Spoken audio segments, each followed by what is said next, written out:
歡迎嚟到24小時網上電台 onairpower.com 嘅呢個節目係叫遊走香港，我係你嘅主持人尤利亞 Gloria。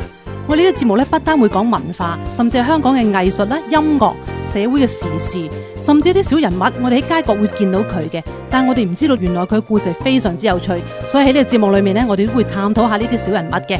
咁歡迎大家逢星期五夜晚9點鐘遊走香港。On airpower.com now, we're still going on the additional version, talking about the cases, about the girls get A's or something like that. Can you share more about this?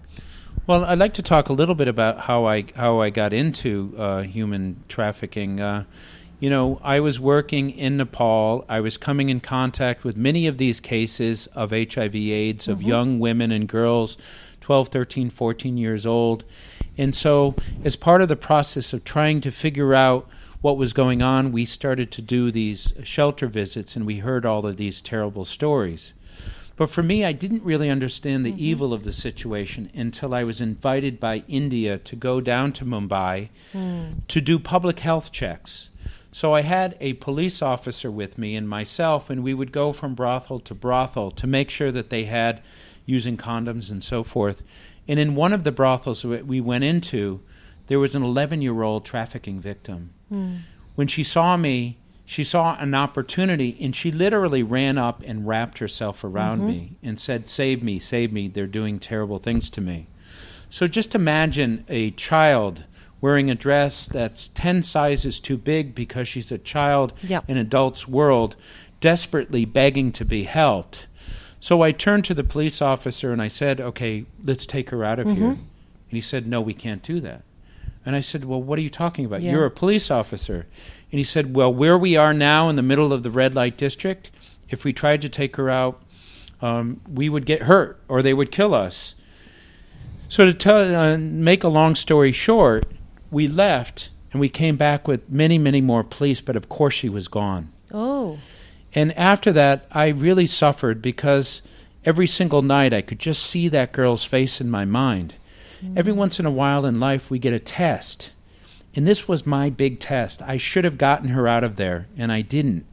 As a result of it, because I felt like I had to make up for this, I became an activist.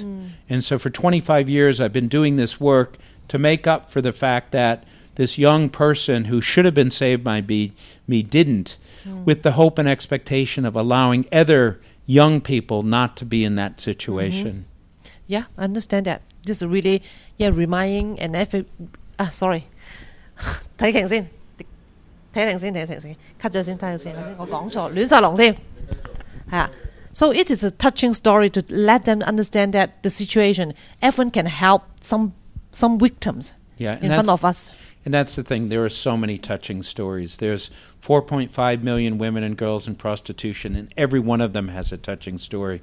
And all of the men and the boys on fishing boats and sweatshops, they all have touching stories too. It's really important for us to get those stories out so that people can feel compassion and sympathy and put pressure to ensure that the world answers the question, where were you? Well, we're here, we're willing to do something, and we want to make a difference.